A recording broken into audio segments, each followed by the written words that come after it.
Hello, this is Deborah Woroff from MECFS Alert. I'm back here in beautiful, sunny Reno, Nevada on a June day. I'm here to visit again with the Whittemore Peterson Institute and with the Institute's director, Annette Whittemore, and the scientific director, Vince Lombardi, who's going to be able to explain some more about the interesting scientific paper they came out with this spring. Hi, this is Deborah Woroff. It's 2 years since my last visit to the Whittemore Peterson Institute, better known as the WPI, and I'm very happy to be back here with Annette Whittemore, who founded this institution and has dragged it with much weight and much effort, kicking and screaming, into considerable success as a major research and treatment institute. Thank you. Congratulations. Thank you. Thank you very much. And it's my pleasure to be here. I'm happy to see you again. Yeah, it's great. It's always great to be back in Reno. Now, what I'd like to do, I'd like to catch up on a few of the areas that we've talked about before. One of these, the last time I was here, you were just starting to talk about doing more outside, bringing help outside to many of the patients who are afflicted in this area. And I know you were talking about Christmas and doing something then. Have you been able, now this is really sort of non-medical or less medical, but have you been able to get something going with that? So what you're talking about, we call outreach. Outreach, yes. That's the word, and, yes. Yes, you know, we've been excited. This is something that a lot of our administrative individuals like to do because they are not part of the research, they're not part of the medicine, they don't read, you know, up on the latest in this disease, but they do get the letters, they do read the stories, and they do understand and are compassionate towards the patients. So we started a little hope fund, and we've been able to, some of the sickest individuals, and they're homebound, and a lot of them do not have close relationships as a result of the disease. They're very isolated. We've been able to get in touch with them and send them some baskets of soothing kinds of you know, gifts, things that we think that if we were in that position we might want to receive. And we get some of the most heartfelt thank yous of, you know, I haven't had a gift at Christmas in years, or I didn't realize anyone was thinking of us. So that has been a joy. And, you know, but it's just such a small part of what we do. But we do enjoy that. Yes, that's really just the icing in the cake. I'm afraid I've started backwards. No, that's okay. But let's, well, moving, since we've started with patients, let's talk about the clinical effort downstairs. All right. How many patients do you think we're seeing now for here? Oh, my goodness. I can't tell you that. I don't have a count on that at all, but I do know it's growing and it's changing. So right now we're very, very excited because we are going to be making a major announcement, and I would love to share it with you, but I can't because it's coming in stages. It needs to come in stages. It has to do with licenses and so forth. So we're waiting for a medical license for a new medical director that is coming to the Institute. He is very, very well known in this field and has had incredible experience. And so for that reason, I know that the rest of the world's going to be as excited as we are. And this is all happening in early September, so August, September, and you'll be the first to know. I promise. I'll pick up the phone and tell you. So right after the summer, we'll know. Yes, yes, definitely by then. And we are expanding some of the services downstairs. At least there'll be physicians that are coming from different backgrounds that will be available should the patients need to be referred.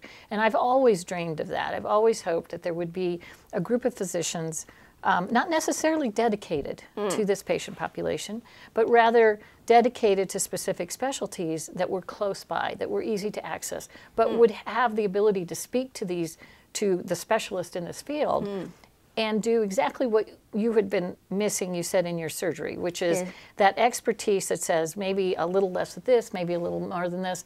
This patient needs to be looked at differently than a typical, for instance, cardiac patient or a patient that's going to go in for surgery. Wouldn't it be nice if the physician could talk to the surgeon beforehand and say, these are my recommendations for this patient with this illness? And I think the only way that that happens is if they begin to talk across these specialties and be really aware of the special needs of this patient population. So I think there's going to be that opportunity very, very soon. And that is not going to be all my effort. It's going to be working with other groups of physicians. So I'm really excited about that potential. And it's just happening. It's all happening very quickly. And by the end of September, it should all be in place. Yeah, I would say from my experience, having had 2 back surgeries, I would have liked to know there was a place I could call and tell the hospitalist at my hospital, look, you've absolutely got to have a briefing from this person at the WPI Institute to be told how to take care of me properly. Right, and of course, ultimately what we want to do is see that in the textbooks. We want to see that in the descriptions so that they don't have to call here. And for many, many years, and Nancy Klimas and I have had this discussion, and I know that she has attempted to move this forward. It's always been my dream that the medical book in an emergency room have this disease included with very specific recommendations so that it's available to anyone, so that they don't have to call to get those special directions. And I've even gone to the emergency departments here in Reno, and I've talked to those ER docs who say, yeah, I'd be happy to give that patient fluids if it were in the book. I would be happy to do this if it were in the book. We have to go by the standard protocols that we are given. And it's not impossible. He said, no, of course, it's changed every year. So if a group of physicians who are experts in this field sat down together and developed a protocol and said, this is the emergency room protocol based on what we know about these patients, most of them need fluids when they come in. Not because they've just been vomiting, not because they've had diarrhea, but because this disease causes dehydration. Many of these patients drink and drink and drink, and they're still dehydrated. So they come in, they get an IV of fluid, and I don't know if that's ever happened to you, but many, many times in our case, Andrea's case, and many other patients, they feel so much better just after saline IV fluids. But they do, I think it is well known that their volume, blood volume is low. And so that pumps that up a little bit, and they do feel better. Yeah, Nancy Klimas talks about that a lot. In fact, she jokes about how her patients come in on Fridays to get their boost of saline to get them going for a good weekend. For the weekend, exactly. But how that is still a secret within this field. Yes. It isn't known outside the field.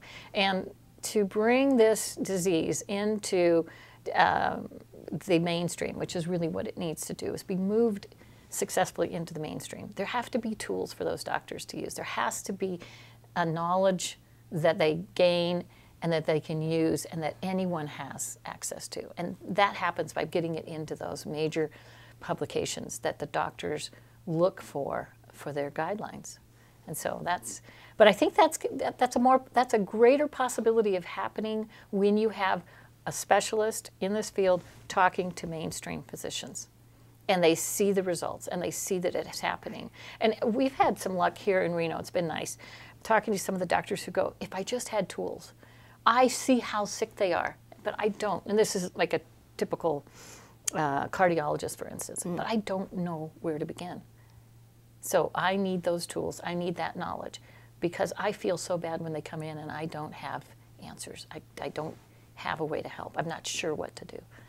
So. Yeah, that would be great. And doctors need authority. They need to be, well, yeah, a doctor's normal instinct is to look up the CDC, which of course at present has no information of that sort. That's true. That is true. And I'm not convinced that they're set up to do that very thing. That isn't the role of the CDC. The CDC is there, as a reference, but they're not the ones setting the reference standards. And so the individuals that need to set those reference standards are the physicians who know about the disease, who have seen what works and what doesn't work, and then provide that expertise to the CDC.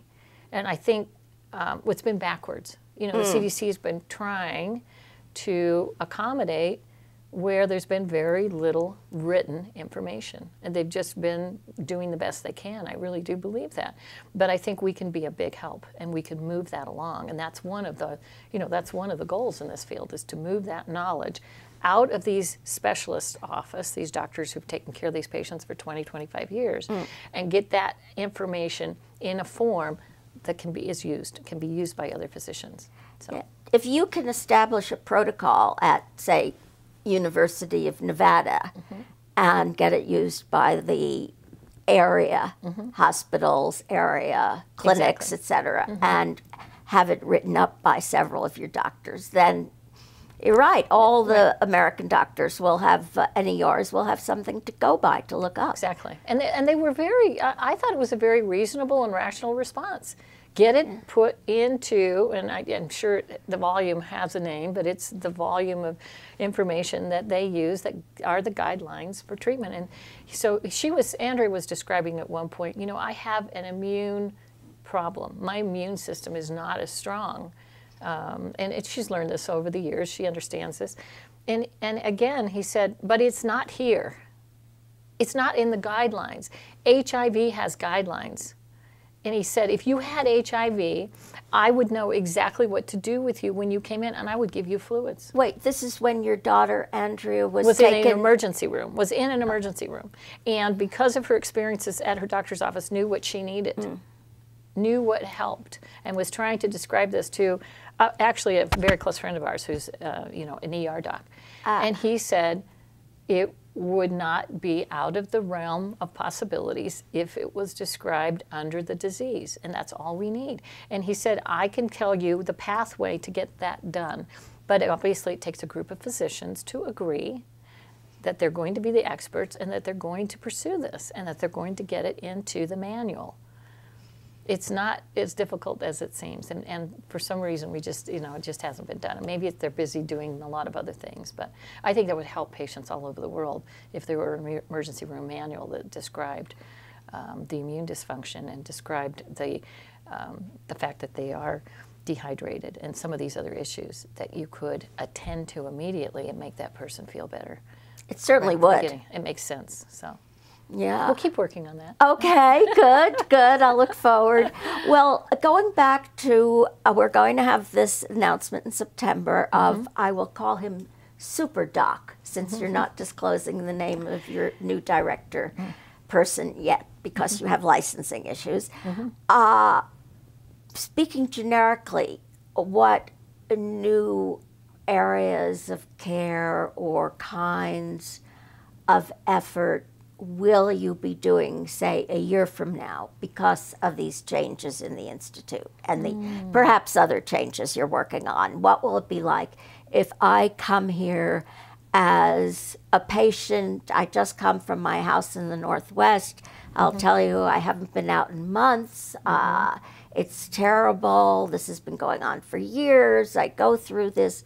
What will be new and different? Well, I think the first thing that would happen is that you would, have a thorough evaluation by someone in the field who really has very specific ideas about the protocols that they're very dedicated to, the beliefs of what works and what doesn't work, or how to go about staging treatment in this disease. The second thing that you'll have that's a little bit different here is that if those things, traditional things, are found that are wrong, you have heart disease you have comorbidities that are really important that need to be attended to, but other people have been a little hesitant because they don't know where chronic fatigue syndrome starts and your comorbidity begins. We've had that problem too. So all of these things have been problems, and so because I've recognized them or had them happen in our lives, I know these are the roadblocks we need to get over. But in this case, this physician now would have a number of physicians on site who he could recommend and say, and while you're here, I also want you to see so-and-so about this cardiac issue that you have that isn't related to your chronic fatigue syndrome, but certainly needs to be taken care of. Or there's a surgeon. This is kind of my dream. Yeah. There's a surgeon, a well-known surgeon in town, who I would recommend because he's had patients like you before and understands your unique set of circumstances, i.e., you're going to need a little different medication perhaps. Maybe you don't tolerate the levels of medication that other patients do, which is also common in this field. So he's already aware of that. He's already aware that it might take you a little longer to recuperate. He's already aware that you have seizures. Whatever it is, that communication will have taken place, and you will have specialists who say, I understand the special parameters around these patients that are different, not difficult to make those changes at all, and I will be happy to be accommodating you. Anesthesia is another big problem, for instance. And there was a doctor, a local doctor, that wrote up an anesthesia protocol that we need to go back and take a serious look at. And again, that needs to get out to the rest of the world, that anesthesia impacts patients with chronic fatigue syndrome differently. They can't tolerate the levels or some of the kinds of anesthesia that's being used. And they like a good outcome. Every doctor loves a perfect outcome. So yes. I believe they're always coming to this endeavor with the best of intentions. What happens is there's bad outcomes when they don't have knowledge. And so when you come here, again, if you need some extended service, we're hoping that there will be physicians who will be understanding of the special needs that you have and be able to take care of any of those comorbid issues that you might have, whether it's arthritis, heart disease, cancer, whatever. They don't have to be afraid of you because you have chronic fatigue syndrome. So we've actually had that issue where a cardiologist said, if it were you, meaning me, I would treat you for that.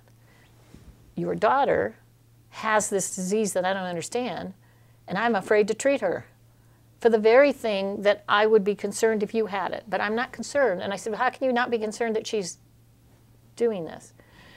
Because she's got chronic fatigue syndrome. So I don't know what that means. And so I don't know that, you know, I have to imagine that we're not unique in the responses that we've received from individuals who have had to take a look at her from other perspectives, whether it's surgical, when she had her appendix out, or it's cardiac because you're having tachycardia, or it's kidney because you have a kidney stone, or gallstones, or whatever. But we've always had this experience with these physicians who want to help, but who are a little bit afraid of a bad outcome because they don't understand how to handle the situation, how to deal with it. So, like I said, I think one of the things that would be unique when you come here in a year is that there will be other options available, as well as the specialist who would take care of your primary reason for being here. Now, he's not going to be a primary physician, and when I say that, there's also a need for your everyday doc, your family practice doc, your internist, to be able to communicate with the specialist who says, I'm dealing with this group or this problem. You're dealing with their everyday, they've got strep throat, they've got an ear infection. What is the level of antibiotics that ought to be appropriate for you and your sensitivities versus somebody else? And this is where I think that this doc will be working more closely and wants to work closely with your primary physician so that you can come from New York, you can come from Florida, you can come from California, you can come from Europe and see this doctor and feel confident that the treatment you're getting here is going to positively impact, I'd like to call it ME, by the way, better than chronic fatigue syndrome. Yes, ME. I like ME also. So yeah. ME, but if there's an issue with any of the treatments, that your primary doc would be able to communicate back with this doctor and say, they've come in, they're having a difficulty, how should we adjust it? And then be able to adjust that treatment accordingly. Then you come back every so often and for a checkup. So that's how I see it working.